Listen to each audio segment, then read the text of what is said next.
Ó Mãe Santíssima, intercedei por nós para que possamos bem compreender os ensinamentos de vosso Divino Filho, nosso Senhor e Salvador Jesus Cristo, e as explicações dos pais da Igreja. Ó Virgem Imaculada, ofereço-vos este trabalho e peço que abençoais aqueles que o ouvirem, e que seja para a maior honra e glória de Deus. Amém. Senhor onipotente, purificai o meu coração e os meus lábios. Vós, que purificastes os lábios do profeta Isaías com carvão em brasa, e dignai-vos, por tal modo, purificar-me com a vossa misericórdia, para que possa dignamente anunciar o vosso santo Evangelho. Por Jesus Cristo, nosso Senhor. Amém. Senhor, abençoai-me. Que o Senhor resida no meu coração e nos meus lábios, para que anuncie digna e convenientemente o seu Evangelho. Amém. Evangelho de Nosso Senhor Jesus Cristo, segundo São Mateus. Hipocrisia e vaidade dos escribas e dos fariseus. Jesus então dirigiu-se às multidões e aos seus discípulos. Os escribas e os fariseus estão sentados na cátedra de Moisés.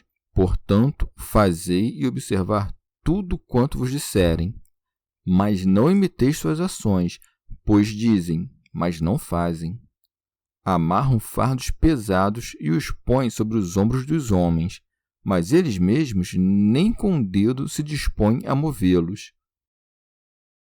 Praticam todas as suas ações com o fim de serem vistos pelos homens. Com efeito, usam largos filactérios e longas franjas nas vestes.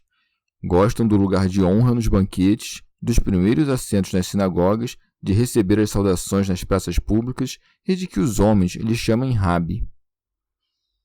Quanto a vós, não permitais que vos chamem Rabi, pois um só é o vosso mestre, e todos vós sois irmãos. A ninguém na terra chameis Pai, pois só tendes o Pai Celeste. Não permitais que vos chamem guias, pois um só é vosso guia, Cristo. Antes, o maior dentre vós será aquele que vos serve. Aquele que se exaltar será humilhado, e aquele que se humilhar será exaltado.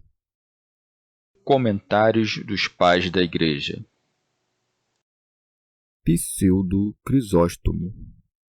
Depois que o Senhor tinha humilhado os sacerdotes com sua resposta, também fez conhecer a incorrigível condição deles. Assim como os clérigos, se agem mal, já não se podem emendar, os leigos, quando pecam, emendam-se facilmente. Por isso, direciona seus sermões aos apóstolos e ao povo. Jesus então dirigiu-se às multidões e aos seus discípulos. É, pois, infrutuosa a palavra quando, por meio dela, alguns são confundidos e outros não são ensinados. Orígenes. Os discípulos de Cristo são melhores que as demais turbas, e descobrirás que nas igrejas os que se aproximam com mais afeto do Verbo Divino são discípulos de Cristo, ao passo que os outros são seu povo. Às vezes, diz certas coisas somente aos seus discípulos, outras vezes diz algumas coisas tanto à multidão quanto aos discípulos, como são as que seguem. Os escribas e fariseus estão sentados na cátedra de Moisés. Os que professam a lei de Moisés e se gloriam de interpretá-la são os que se sentam sobre sua cátedra, e os que não se separam da letra da lei são chamados escribas. Aqueles que, dando a entender que sabem algo a mais e separam a si mesmos dos demais como se fossem melhores, chamam-se fariseus, que quer dizer separados. Os que compreendem e expõem os escritos de Moisés segundo a virtude espiritual se sentam, em verdade, sobre a cátedra de Moisés, mas não são escribas nem fariseus, e sim melhores que estes, são discípulos amados de Cristo. Portanto, depois da vinda de Cristo, sentam-se sobre a cátedra da Igreja, que é a cátedra de Cristo. Pseudo Crisóstomo. Deve observar-se como se senta cada qual sobre a cátedra, porque não é a cátedra que faz o sacerdote, mas o sacerdote é quem faz a cátedra. O lugar não santifica o homem, mas o homem santifica o lugar. Por isso, no sacerdócio, um mau sacerdote obterá um crime, e não uma dignidade. São João Crisóstomo. para que ninguém diga que se tornou indolente para agir porque o doutor é mau, destrói essa ocasião quando acrescenta: portanto, fazei e observai tudo quanto vos disserem, porque não dizem coisa alguma de si mesmos, mas falam coisas de Deus, que publicou sua lei por meio de Moisés. E observa com quanta honra fala de Moisés, manifestando a concórdia com o que se diz no Antigo Testamento. Orígenes. Se os escribas e fariseus que se sentam sobre a cátedra de Moisés são os doutores dos judeus que ensinam segundo a letra os preceitos da lei, como é que o Senhor nos manda fazer o que estes nos ordenam, já que os atos proíbem os fiéis, no livro dos Atos, de viver segundo a letra da lei? Mas aqueles a ensinam segundo a letra, desconhecendo a lei em seu sentido espiritual. O que nos dizem, pois, a partir da lei, fazemo-lo e observamo-lo compreendendo seu sentido, e não agindo de modo algum como eles agem. Eles não agem como a lei ensina, nem compreendem que existe um véu sobre a letra da lei. Ou, quando ouvires a palavra tudo, não a tomes no sentido de todos os preceitos da lei, porque muitos tratam de alimentos, vítimas de sacrifícios e outras coisas semelhantes, mas apenas no sentido das coisas que corrigem os costumes. E como é que não mandou a mesma coisa acerca da lei da graça, mas somente acerca da lei de Moisés? Porque não era tempo de dar a conhecer os preceitos da nova lei antes da sua paixão. Também a mim parece que disse isso prevendo algo mais.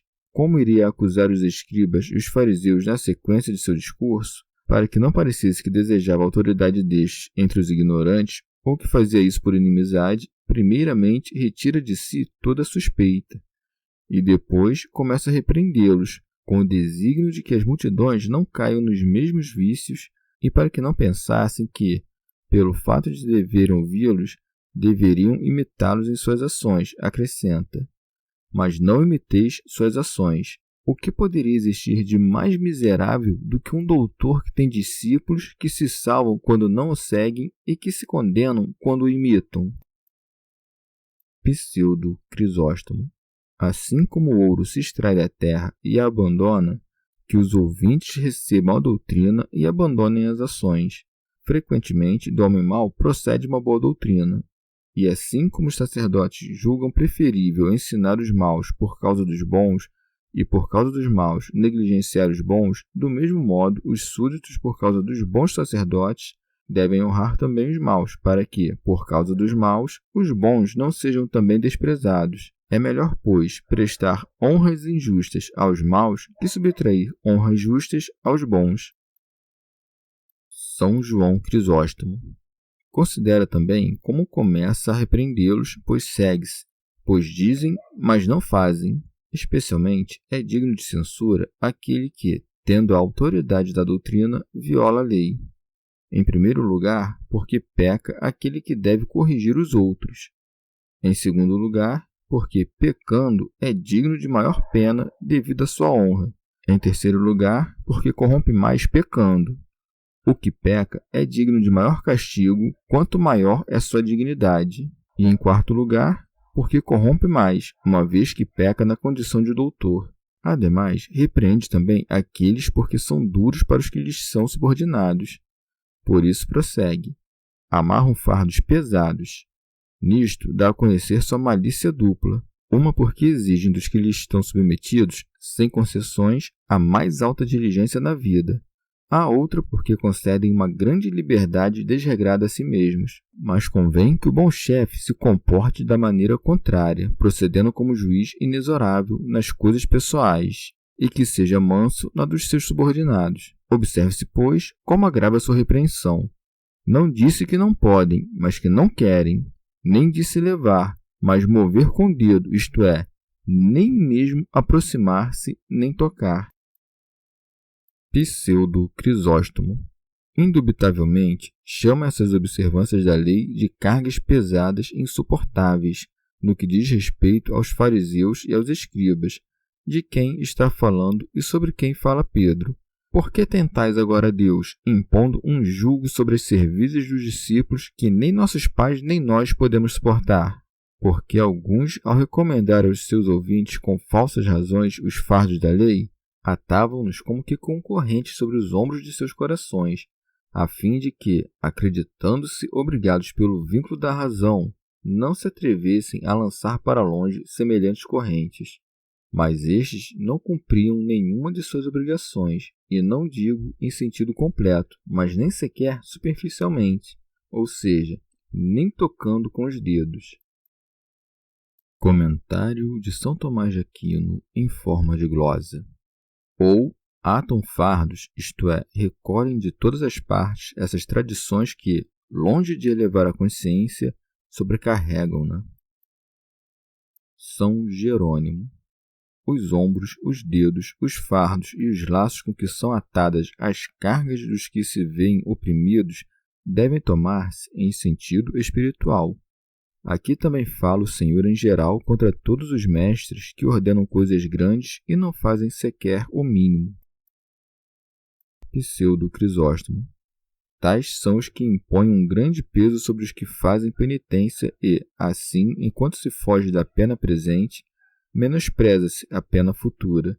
Portanto, se colocas um grande fardo sobre os ombros de um jovem que não o pode levar, ele terá necessidade ou de rejeitar a carga ou quebrar-se-á sob ela. Assim também, com o homem a quem se lhe imponha uma penitência grave, sucederá ou que a abandone ou, se a aceita, mas não pode levá-la, que, escandalizado, peque mais. Além disso, mesmo que erremos impondo uma penitência módica, não é melhor prestar contas por causa da misericórdia que por causa da crueldade? Onde o pai de família é generoso, o administrador não deve ser inflexível. Se Deus é benigno, por que seu sacerdote será cruel? Queres parecer santo? Sê austero no que toca à tua vida e benigno no que toca a dos demais. Que os homens te ouçam ordenando coisas pequenas e fazendo coisas grandes. Tal é, por outro lado, o sacerdote que consigo é indulgente e com os demais é exigente. Ele é como o mau cobrador de impostos numa cidade, que alivia a si mesmo e onera os contribuintes. São João Crisóstomo. O Senhor acusara acima os escribas e os fariseus de crueldade e negligência. Consequentemente, acusa-os de vanglória, coisa que os faz afastarem-se de Deus. Por isso disse: praticam todas as suas ações com o fim de serem vistos pelos homens. Pseudo Crisóstomo. Em todas as coisas nasce algo que as extermina, assim como o verme na madeira e a traça no vestido. Por isso, o demônio se esforça em corromper o ministério dos sacerdotes, que foram estabelecidos para a edificação da santidade, de modo que este mesmo bem, enquanto é constituído por causa dos homens, transforme-se em um mal. Extirpemos este vício do clero e tudo será corrigido. Daí se depreende que dificilmente os clérigos que pecam fazem penitência. E o Senhor quer manifestar nisto a razão pela qual não podiam crer em Cristo, isto é, porque fazem tudo para serem vistos pelos homens. É impossível, pois, que creiam em Jesus Cristo quando quem prega as coisas do céu deseja unicamente a glória terrena dos homens. Li que alguns interpretam este lugar do seguinte modo: sobre a cadeira, isto é, segundo a honra e o grau que esteve Moisés, foram constituídos indignamente os escribas e fariseus. Pregam a doutrina que anunciava o Cristo que havia de vir, mas eles não o recebiam quando estava presente. Por isso, exorta o povo a escutar a lei que pregavam, ou seja, a crer em Cristo anunciado pela lei, e a não imitar os escribas e os fariseus, que eram incrédulos. E explicou a razão pela qual pregavam, a partir da lei, que Cristo havia de vir e não acreditavam nele, ou seja, porque faziam todas as suas obras a fim de serem vistos pelos homens. Não pregavam que Cristo viria por desejo de sua vinda, mas para que fossem vistos pelos homens como sendo doutores da lei. Orígenes. Fazem suas boas obras com o fim de serem vistos pelos homens, aceitando visivelmente a circuncisão, retirando visivelmente os fermentos corporais de sua casa e fazendo tudo de maneira semelhante. Os discípulos de Cristo cumprem a lei em segredo, como que conforme disse o apóstolo, sendo judeus no interior. São João Crisóstomo. observa que os repreende com certa intenção, porque não diz simplesmente que fazem suas obras para serem vistas pelos homens, mas acrescenta todas. E depois demonstra que não se vangloriam tão pouco de grandes coisas, mas sim de algumas de pouca importância. Por isso acrescenta: com efeito, usam largos filactérios e longas franjas nas vestes. São Jerônimo. Portanto, como o Senhor tinha dado os mandamentos da lei por meio de Moisés, cumpriu-os até o extremo, como dizia o Deuteronômio. Estas palavras, atá-las-ás à tua mão como um sinal, elas estarão como um frontal diante dos teus olhos. Isto quer dizer que meus preceitos estejam em tua mão para cumpri-los com tuas obras, estejam diante de teus olhos para que medites neles de dia e de noite. Os fariseus, interpretando isto no mau sentido, escreviam em pergaminho o decálogo de Moisés, ou seja, os 10 preceitos da lei, levando-os pregados e fixados na frente, formando com eles uma espécie de coroa, de modo que sempre os tinham diante dos seus olhos. Também mandara a Moisés que fizessem nas 4 pontas de seus mantos franjas de jacinto, como distintivo do povo de Israel, para que, assim como se distinguiam em seus corpos dos gentios por meio da circuncisão, que era um sinal judaico, assim também o vestido deveria trazer alguma diferença. Mas os mestres, como supersticiosos, desejando captar a atenção dos demais e ambicionando obter lucro das mulherzinhas, faziam grandes franjas e atavam nelas espinhas agudíssimas, para que, ao andar e sentar, se ferissem, e com este abalo fossem como que trazidos à força ao ministério do serviço de Deus.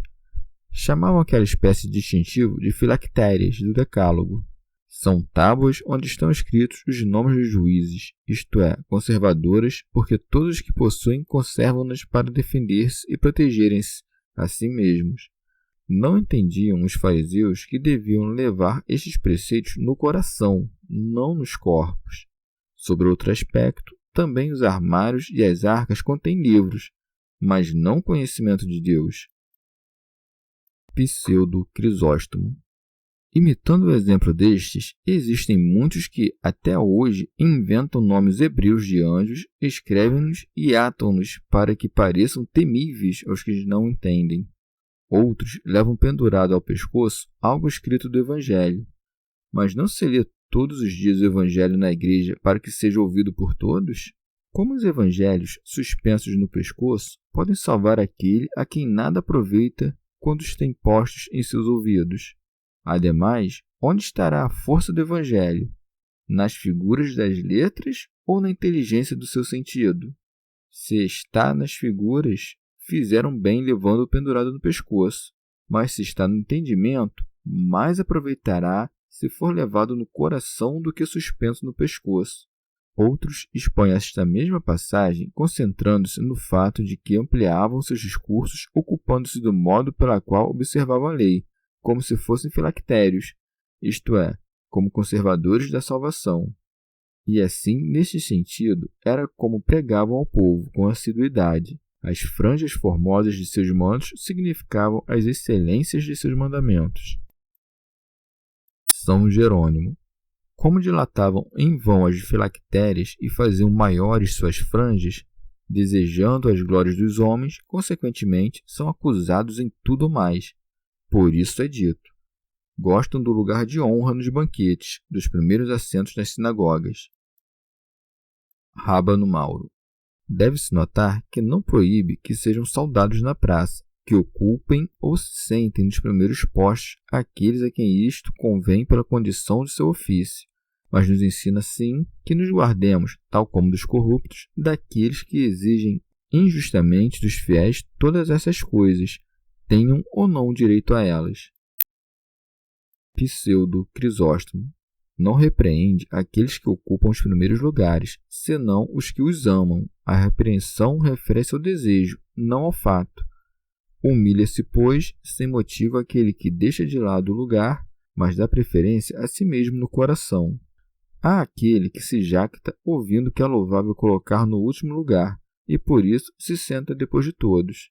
E não só não abandona a arrogância do seu coração, mas também adquire a vanglória da humildade, como o que quer parecer justo e ser visto como humilde. Existem muitos que, sendo soberbos, colocam seus corpos nos últimos lugares, pelo orgulho de seu coração, parecem que se sentam no lugar principal. E também existem muitos humildes que se sentam nos primeiros postos e, em sua consciência, estão convencidos de estar no último. São João Crisóstomo. Vê onde dominava a vanglória deles, nas sinagogas onde entravam para dirigir os demais. Que se conduzissem deste modo nas ceias era todavia tolerável, mesmo quando convém que o doutor seja admirado não só na igreja, mas em todas as partes. Se, no entanto, amar tais coisas merece censura, quanto pior será alguém buscá-las. Pseudo Crisóstomo.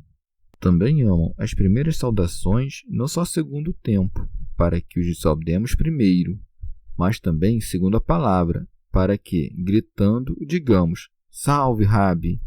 Segundo o corpo, para que, com a cabeça inclinada, nos curvemos. Segundo lugar, para que os saudemos em público. Por isso diz, de receber as saudações nas praças públicas. Rábano Mauro. Mesmo quando, neste ponto, não estão isentos de culpabilidade todos aqueles que se misturam nas disputas do foro e ambicionam sentar-se na cátedra de Moisés e serem chamados por todos de Rabi. Pseudo Crisóstomo. Ou seja, querem ser chamados mesmo que não o sejam, ambicionam o nome, mas negligenciam os deveres.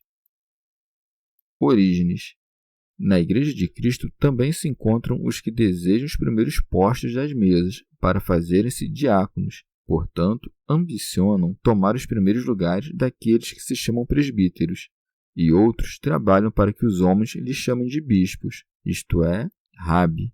Mas o discípulo de Cristo deseja os primeiros postos nas ceias espirituais para comer os melhores alimentos espirituais.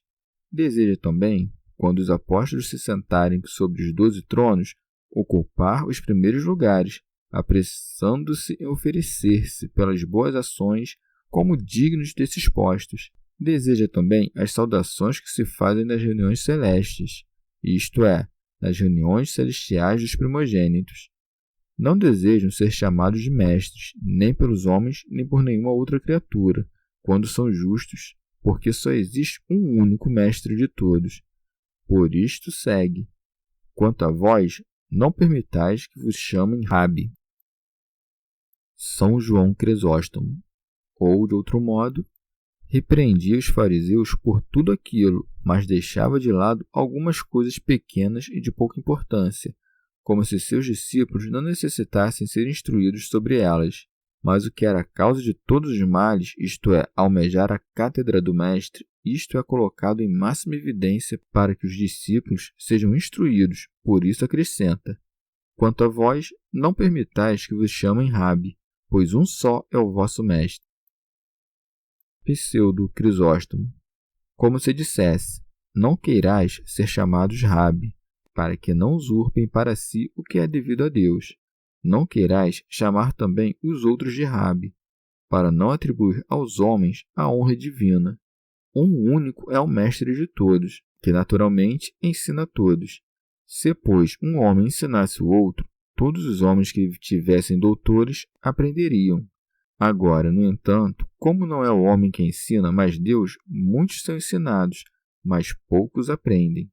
Pois não é o homem que, ensinando, concede o intelecto ao outro homem, mas, recebendo-o de Deus, coloca-o em atividade pela admoestação.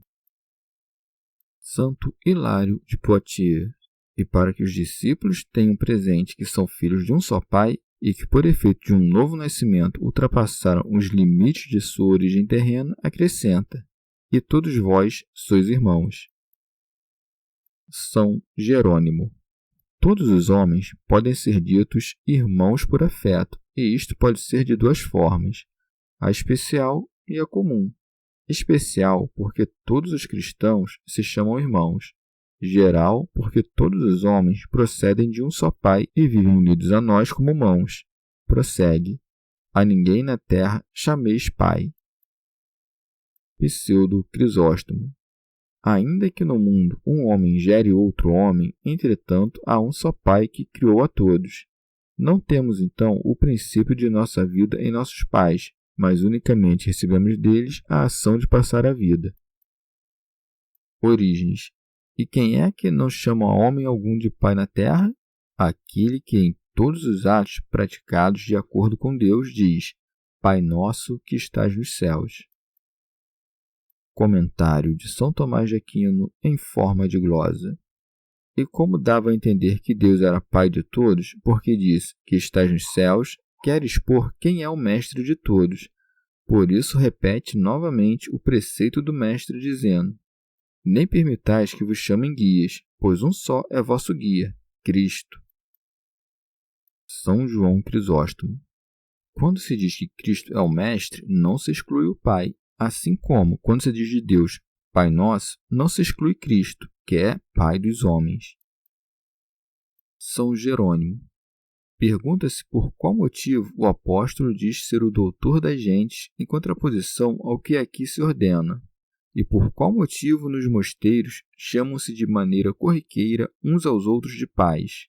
A isto se responde que uma coisa é ser pai ou mestre por natureza, e outra é sê-lo por indulgência. Se chamamos um homem de pai, dispensamos esta honra em razão de sua idade, e com isso não confessamos que seja o autor da nossa vida. Também é chamado mestre aquele que está em união com o verdadeiro mestre. E para não repetir isto muitas vezes, do mesmo modo que, tendo um só Deus por natureza e um só Filho, nada obsta que haja muitos que por adoção se chamem deuses ou filhos.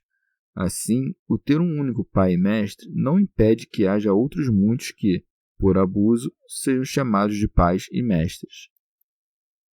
São João Crisóstomo. Não só proíbe o Senhor que se cobice os primeiros postos, mas quer induzir o ouvinte a fazer o contrário. Por isso acrescenta: Antes, o maior dentre vós será aquele que vos serve. Orígenes. Ou de outro modo, e se alguém oferece a palavra divina, sabendo que Cristo produz frutos nele, não se proclama abertamente como mestre, mas sim como ministro. Por isso segue-se: o maior dentre vós será aquele que vos serve, porque o próprio Cristo, sendo verdadeiramente mestre, apresentou-se como ministro, quando dizia: Pois eu estou no meio de vós como um que serve. Depois de tudo, acrescentou de modo conveniente para aqueles aos quais proibiu o desejo da vanglória: Aquele que se exaltar será humilhado, e o que se humilhar será exaltado. Remígio de Auxerre. Que se deve entender do seguinte modo: todo aquele que se exalta por seus próprios méritos será humilhado perante Deus, mas quem se humilhar em relação aos benefícios que tiver prestado será exaltado junto de Deus. Chegamos ao fim de mais um dia de comentários da Catena Áurea. Muito obrigado por ficarem até aqui, que Nossa Senhora derrame suas graças sobre nós e até amanhã. Deus,